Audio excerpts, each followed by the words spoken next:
Hi, I'm Alice. I will be giving you a talk on battery life. So I'm a developer relations engineer on the Android Frameworks team, and my colleague Vinny and I have been working really hard to share our knowledge around power. As mobile consumers, we can all agree that power is one of the most important aspects of your phone. What's the first question that you ask when you're buying a new phone?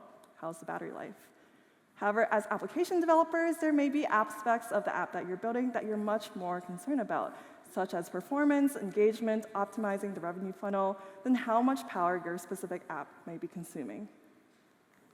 Battery life is a limited resource. As consumers, we have all experienced what it's like when your phone is low on battery at the most inconvenient time.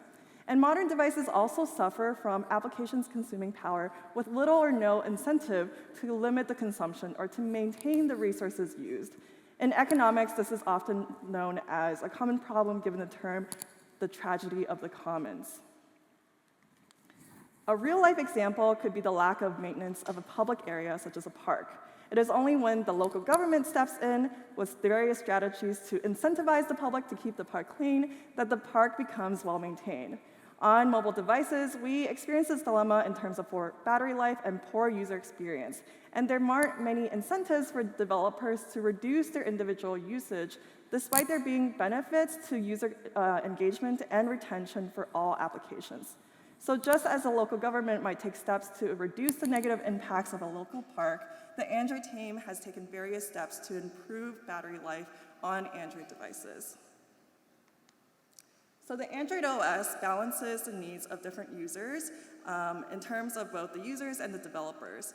Users care about battery life and apps functioning well, and the developers want to engage with users, and in some cases monetize the users, and they need reliability in order to provide value. So over the course of this talk, you'll learn a little bit more about how Android takes into account of both these needs.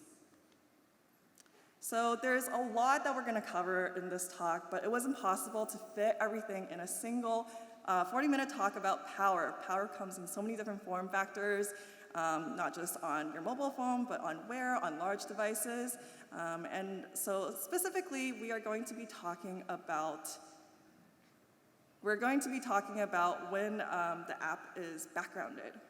So we will not be focused on solutions that do with battery when it comes into the foreground, and we'll save that for another time. And we'll be also talking about mobile device best practices. So we're also going to talk about performance in this talk, but not fully focus on it. So if you have specific performance inquiries, I recommend these following talks: the deep dive into modern Android performance tomorrow 9 o'clock, and also inspect and perform performance at 1:30 on Friday.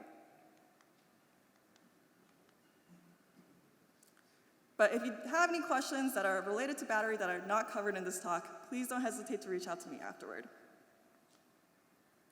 Sorry, I'm trying to do two things at once. All right, so in this talk, you will be learning about the different ways that Android OS manages power and how they may affect your application in terms of performance.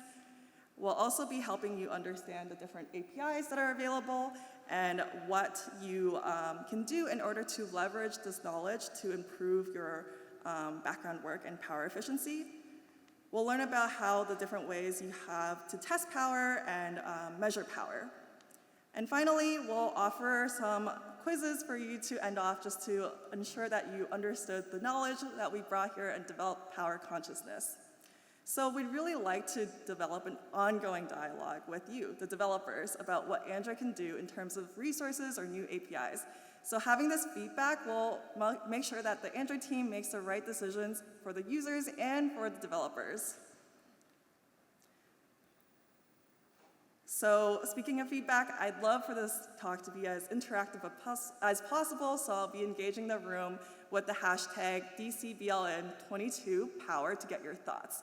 If you want, you can answer during the talk, or you can do it after once the talk is finished. Please hold back as you currently hold the power, pun intended, to shape the future of Android relative to power and performance. My first survey that I'd like to understand is, have you had to build a feature where you were concerned about the increase of power consumption? And if yes, what was that feature and what did you do? So you can go on Twitter to check this out, but first I'd love to actually engage the room and figure this out. So I'm just gonna ask the room to participate once. If you have thought about power and had concerns about it, please raise your hand. Okay, it's like around half. Well, let's keep those hands raised if you have had concerns about power. All right, so now put them down if you haven't actually done anything about power. So like keep them up if you have actually made changes to your app with respect to power. So I see that there are a few hands raised, so it's great. I'm really excited to share with you all more. So before we can really understand what developers can do about improving battery, we must first understand what Android has done around battery. And doing this will gain you a better foundation for the talk and figure out what to do in terms of what you can do. So there are 4 categories of improvements that Android has done over time. User control, which is the ability to control and customize features that Android has, and Android aims to provide transparency in terms of control to the users with regards to power in a streamlined manner. We also have resource management.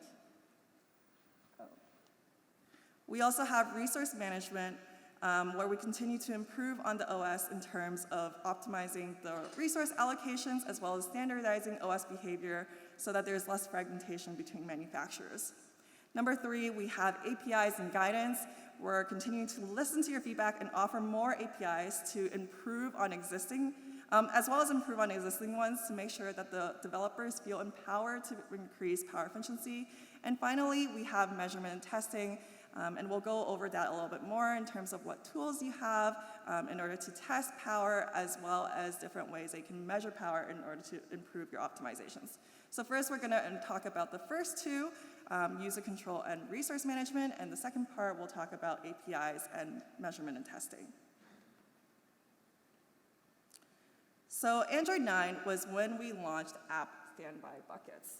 This is a system optimization which allows resources to be available depending on how users interact with them. Users also have the ability to be able to choose whether or not they want to optimize the OS based off of, optimize the app based off of battery usage. And so they can set it to unrestricted, optimize, or completely restrict the usage. Prior to app standby buckets, apps were equally sharing resources with each other. So if you had an app that you installed and completely forgot about, or if there was a carrier that installed this app for you, those apps are given the same amount of resources as others. And this doesn't seem quite fair. So app standby buckets give the less frequent used apps less resources, and there are more resources available to the apps that are more frequently used. So in terms of the optimization, there are 5 different priority buckets. The system will be able to move these apps between these buckets based off of the usage history. So active is when the app is in the foreground, working set is in the set of applications most recently used, frequent is the most often used applications, rare, infrequent, or seasonal applications such as using a flight app that you use only occasionally, and restricted, which generally means that the app is emitting too many broadcasts or is seen as being taking up too many resources. So for developers, this is a mostly automated system. There's nothing that you need to do in order to take advantage of these optimizations. However, it is important to consider how being in the restricted mode may affect your application. So this table on this slide actually shows the types of restrictions and quotas given to each bucket, and you can easily view this table on the developer's android.com for reference. So you can see that when the app is in the active category, there are no restrictions. However, if you're in the restricted bucket, then you only have the ability to execute a job a day, as well as a single alarm. Although it is possible to figure out exactly which app standby bucket you're in, we don't recommend changing your application logic to ensure you're in a specific bucket. These definitions change over time. We're constantly improving them, so please do not try to put your app in a certain bucket. as it won't work out that well.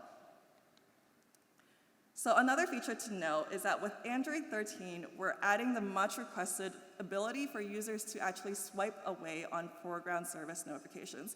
And we'll learn about foreground services later on in this talk.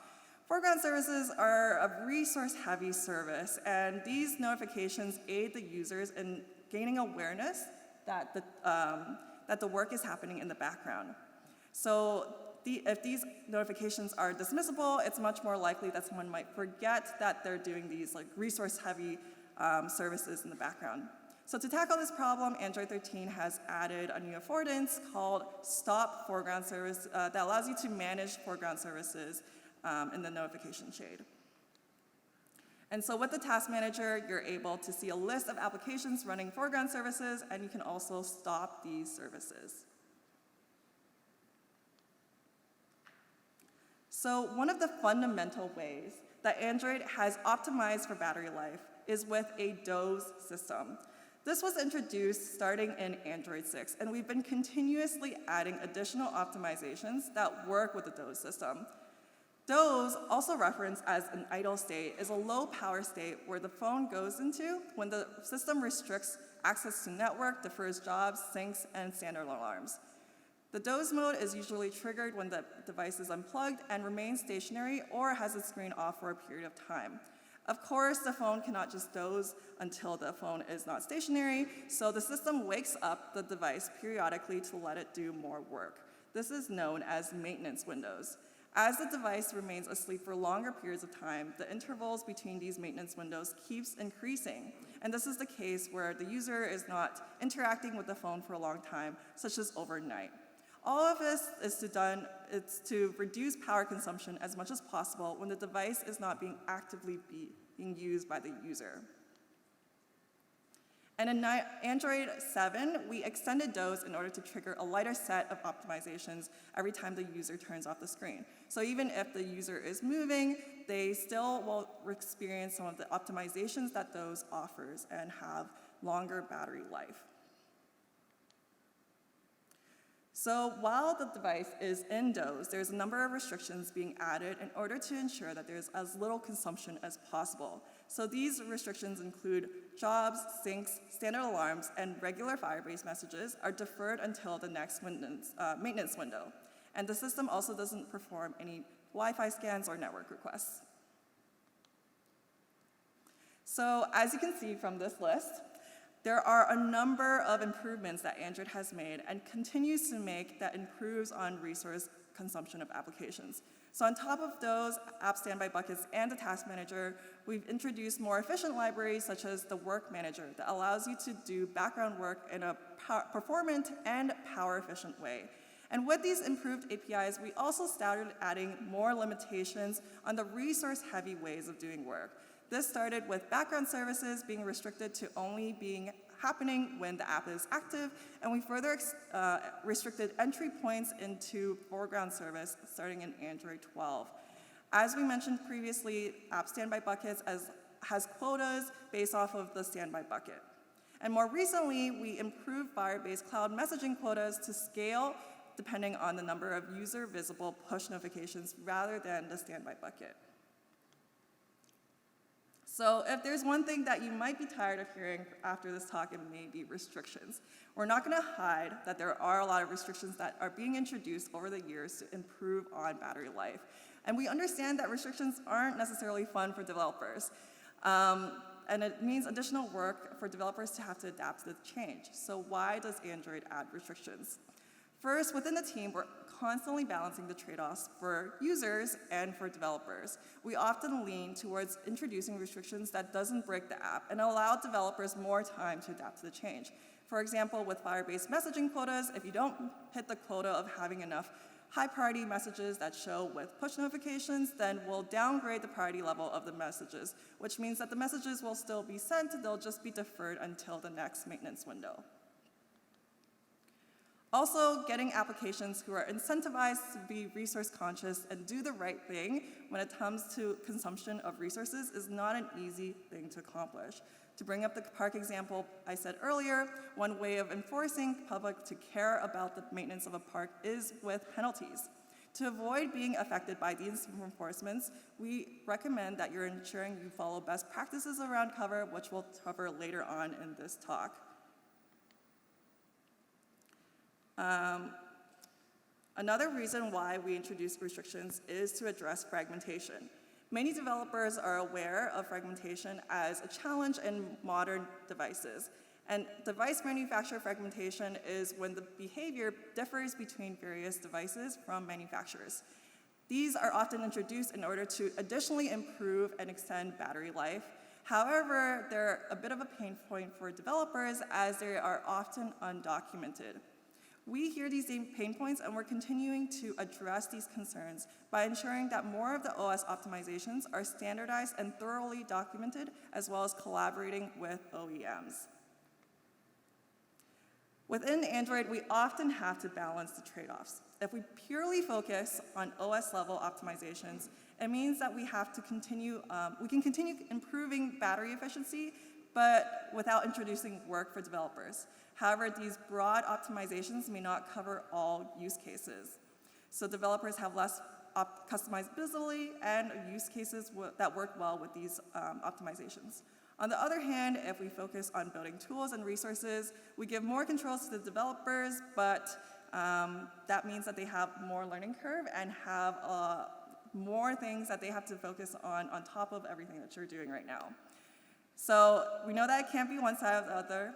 If you would like, you can take the poll on this. You can scan the QR code and take the poll and let us know if you would rather have more power optimizations or do you want more opportunities to improve on battery yourself. So at this point, I've given you a lot of context about various OS optimizations, but what exactly can you do with this information? Let's talk about how you, the developers, can leverage all of this knowledge in order to build your next features and make sound technical decisions. Let's understand the common types of background work. Background work falls into one of these primary categories: immediate work, long-running work, and deferrable. Immediate means that you need to execute it right away. Long-running is that it takes some time to complete and you don't want interruption to its completion. And deferrable means that it doesn't need to run right away. There is also persistent work, persistent work and impersistent work. Impersistent is when the background work is no longer scheduled after the process ends, and so we will only be focused on talking about persistent work when the application is backgrounded. To really understand power, we're going to revisit DOEs, and we're going to continue revisiting DOEs throughout this talk.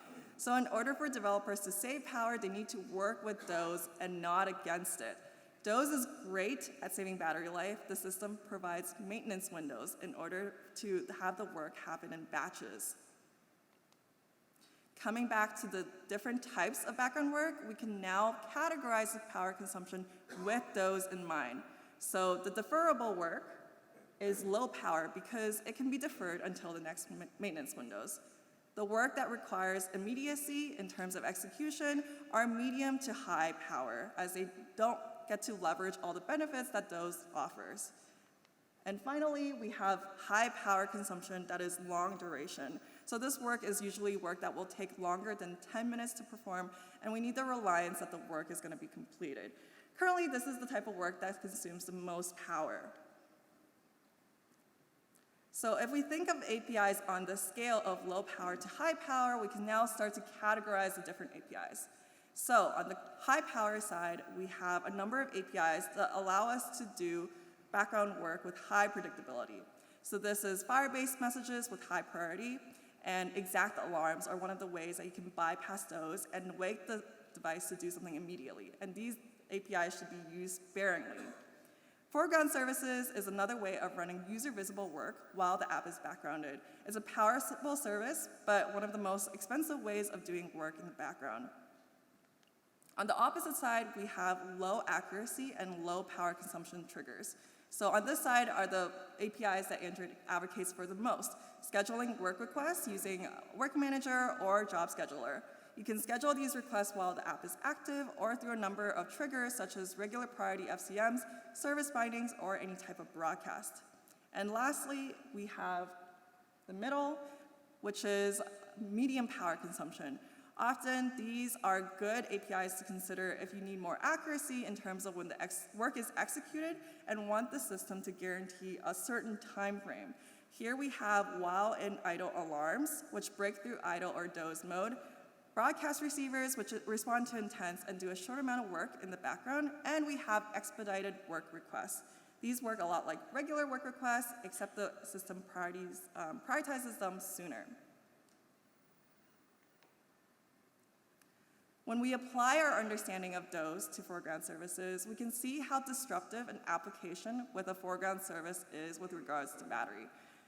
As the name suggests, a foreground service is meant for user-visible work, and it treats the application as if it were active and the user is actively using it. So the app running a foreground service will not enter the idle state. And as the system deems the service high priority regardless of the state. And you can see in this diagram that an app with a running foreground service, having just a single app running this foreground service, renders the optimizations that doze provides moot. So this comes to our best practice number 1, is to use foreground service as the last option in terms of running background work. If you decide to use foreground service, then we recommend going through this list of questions. Number 1, is this a long-running service? And it's going to take longer than 10 minutes in operation.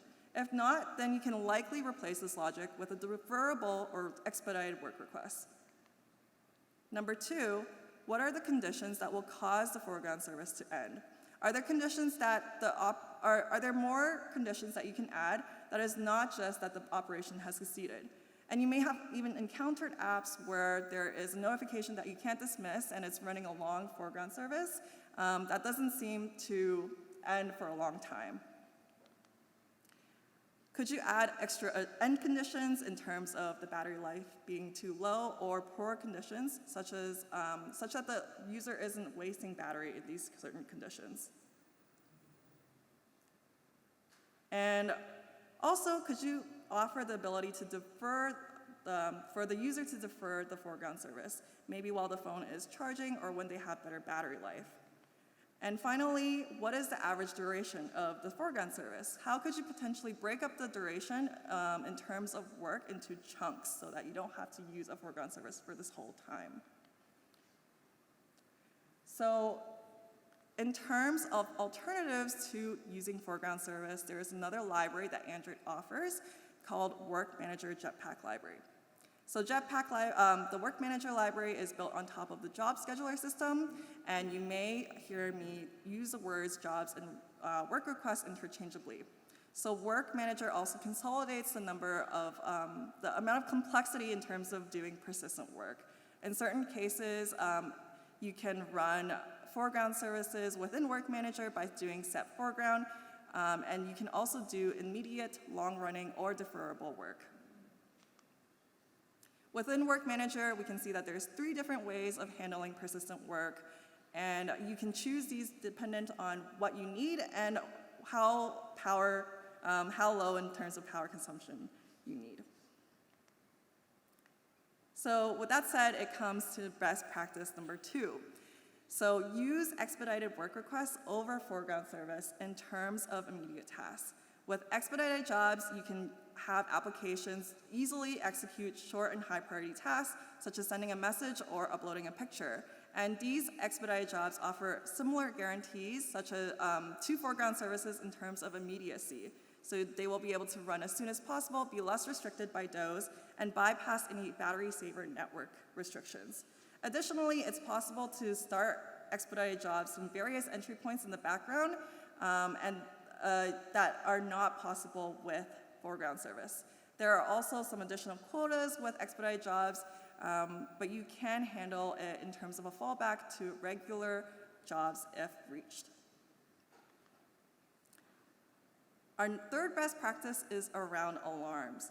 So sometimes when you want to trigger deferrable work, you want it to happen at a certain time or after a certain time. So this is when you can use Alarm Manager to schedule an alarm that you want work to happen. There are many ways to schedule an alarm, and these APIs can be somewhat confusing. So here's the tip. If you want to happen, if you want work to happen at an exact time, you can use schedule, set exact, and allow while in idle. This is the most expensive option and actually requires additional permissions to allow you to set an alarm. If you want it to go off after a specific time, but you want to ensure that the device is woken up if it doesn't get woken up, if it doesn't happen after some time, then you can use set while in idle.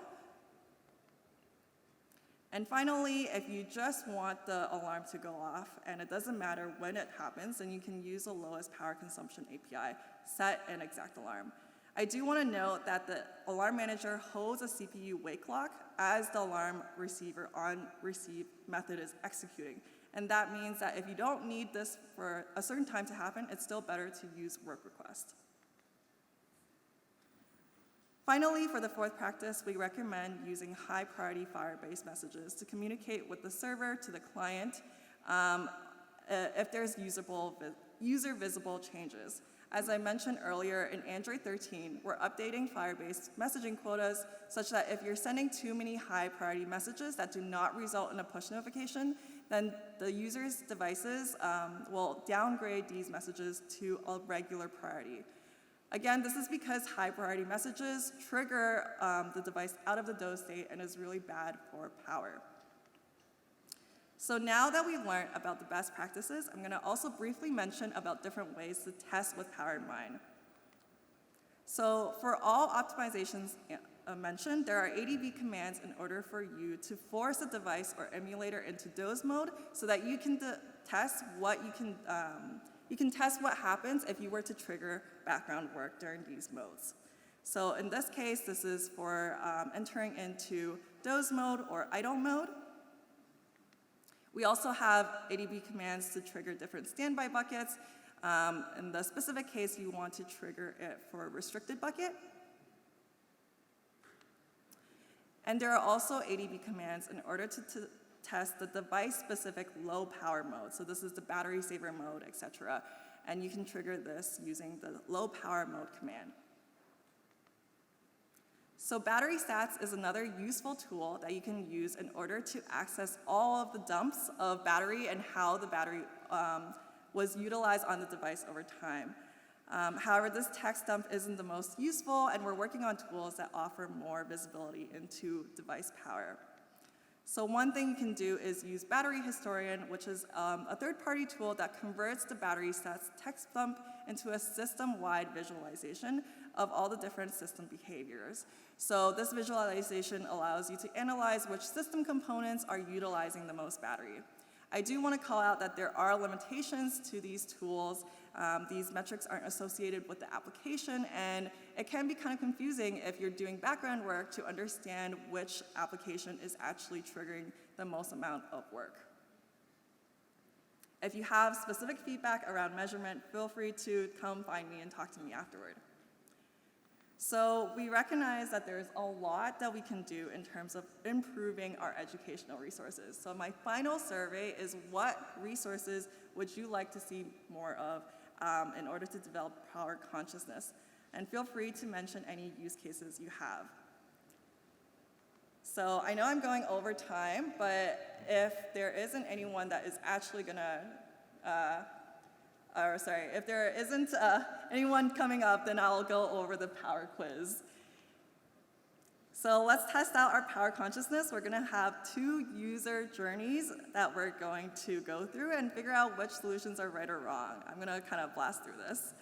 So scenario number 1, I'd like to add prefetching of data such that the user content is updated before launch. So we have foreground services, broadcast receiver, or periodic work requests.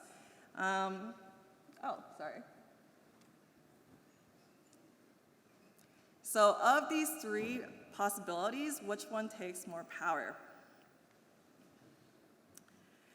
So as you can see, we've talked about how foreground services and also broadcast receivers tend to be more power consumption. And in this particular case, we can have deferred work. So we can use work requests in order to utilize doze mode.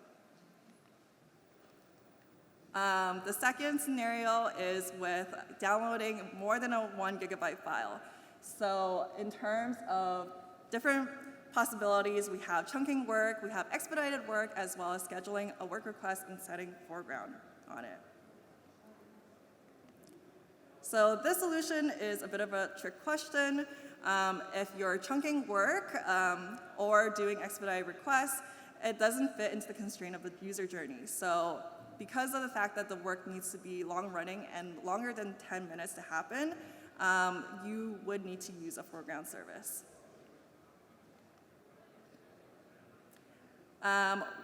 Third scenario, I'll skip the last one. I'd like to share my precise location intermittently with the app. So in terms of solutions, I kept this scenario vague. You can, depending on how precise we need this location to be, we often have to figure out what service to run. So it might make sense to run a foreground service depending on how precise the app needs to be. So for example, if I need to start a foreground service and have if I am doing a rideshare app and I need this to share my location with preciseness, then I can start a foreground service. However, if I'm just sharing the location at 10 to 15 minute intervals, then we can use a periodic work request or an exact alarm. And so we're gonna skip through scenario number 4. And so thanks so much for coming to my talk about power consumption. To recap, we took a deep dive into Android history about power improvements, and we learned about DOS, app standby buckets, and API optimizations. We took that knowledge and applied it in terms of what APIs are the most resource heavy, and we understood the different tools to measure and test power, and we utilized all of that information to develop power consciousness. So at this point, it shouldn't be a surprise to developers that the Android team will continue to work on battery life. So that's why it's so important for us to have an open dialogue with you, the developers. If you have any comments, feel free to tweet at me or use the hashtag DCVLN22Power. And you can also reach me at the office hours, and we have one coming up on Thursday at 11:30 a.m. Thanks so much.